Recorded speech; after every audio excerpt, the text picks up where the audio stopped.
Fala, galerinha, beleza? Eu sou Marcelo Bolinha e estou resolvendo a prova de física da EFON de 2020.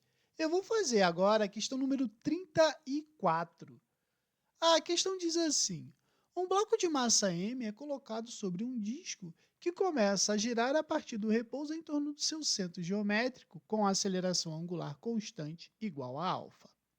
Se o bloco está a uma distância d do centro e o coeficiente de atrito estático entre o objeto e a superfície vale μ, considerando a aceleração da gravidade igual a g, quanto tempo levará até que o bloco comece a deslizar sobre o disco? Então, a ideia do problema seria a seguinte: a gente tem lá um disco, certo? Esse disco, ele tem em cima dele um objeto, né? Esse objeto está aqui, certo? E ele está do centro desse disco, ele está a uma distância d, né? Então, o que acontece?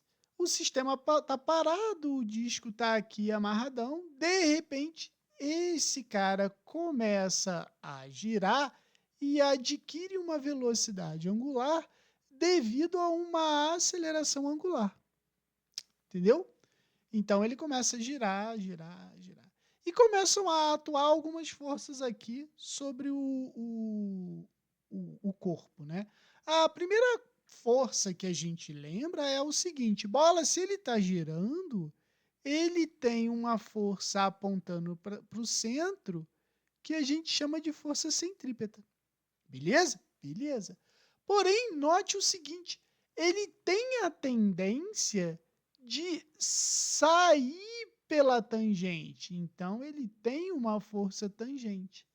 Porém, até que essa força tangente ela seja responsável por ele sair pela tangente da trajetória circular, e a força de atrito ela vai ser exatamente a força resultante entre essas duas aqui.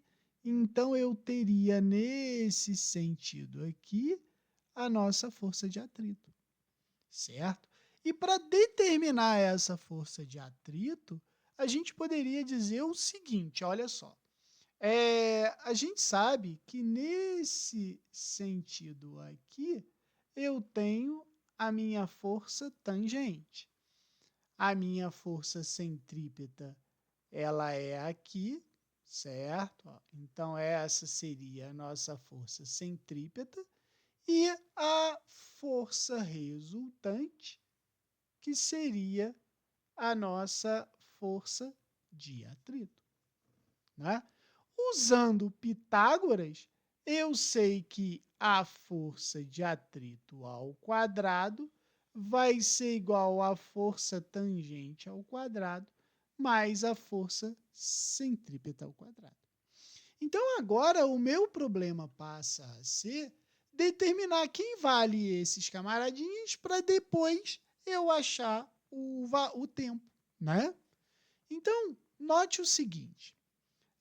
Eu sei que, vamos botar aqui, que força centrípeta para o movimento circular ela é igual a m ômega 2 vezes a distância, certo? Bom,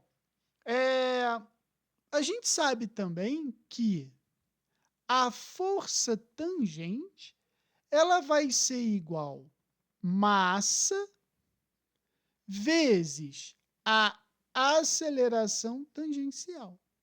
Só que a gente está falando em movimento circular, né? E como eu falo, para obter o angular, pega o linear e divide pelo raio. Não entendi, bola. Então, para eu descobrir a aceleração angular, eu vou pegar a aceleração linear e dividir pelo raio. Então, eu sei que a minha aceleração tangencial vai ser a aceleração angular vezes o raio. E aí eu posso dizer que a força tangencial vai ser massa a aceleração angular vezes a distância, porque o nosso raio aqui a gente está chamando de d, beleza? E por último, né, a minha força de atrito. A força de atrito é o coeficiente de atrito vezes o peso. O peso é igual a mg, certo? Então, agora, se eu pegar e substituir todos esses camaradinhas aqui, ela vai ficar assim, olha só. Vou fazer aqui mais embaixo, ó.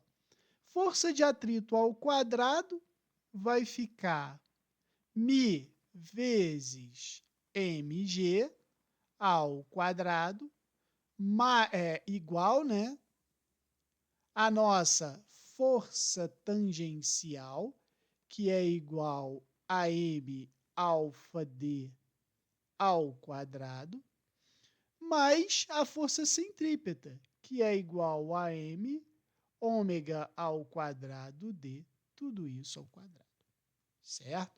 Porém, a gente tem que ter aqui o seguinte cuidado. Eu quero tempo. Da onde que eu vou tirar o tempo daqui? Lembra o seguinte, lá do movimento circular uniforme, a gente não tem que V é igual a V0 mais AT?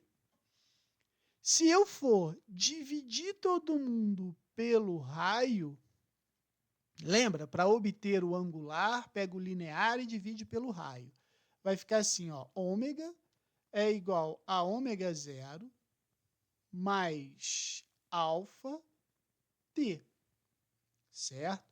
Se eu considerar que ele está no repouso, como ele falou, né, a velocidade angular inicial é 0. Então, ômega é igual a alfa t, certo? Então, aonde tem ômega ao quadrado, eu vou substituir por alfa t. Então, vai ficar assim, ó, μ ao quadrado mg ao quadrado é igual a m ao quadrado, alfa ao quadrado, d ao quadrado, mais m ao quadrado, vezes, ó, alfa t não está ao quadrado. Se eu elevar ao quadrado, vai ficar o quê? A quarta, vezes distância ao quadrado. Beleza? Note que todos os termos a gente vai ter massa ao quadrado, não é? Então, eu posso simplificar as massas. Então, ó, massa ao quadrado, massa ao quadrado, massa ao quadrado. Então, vai ficar μ ao quadrado g ao quadrado é igual a alfa ao quadrado d ao quadrado mais alfa à quarta d ao quadrado vezes t à quarta. Então, fica alfa à quarta d ao quadrado t à quarta vai ser igual a μ ao quadrado g ao quadrado menos alfa ao quadrado d ao quadrado.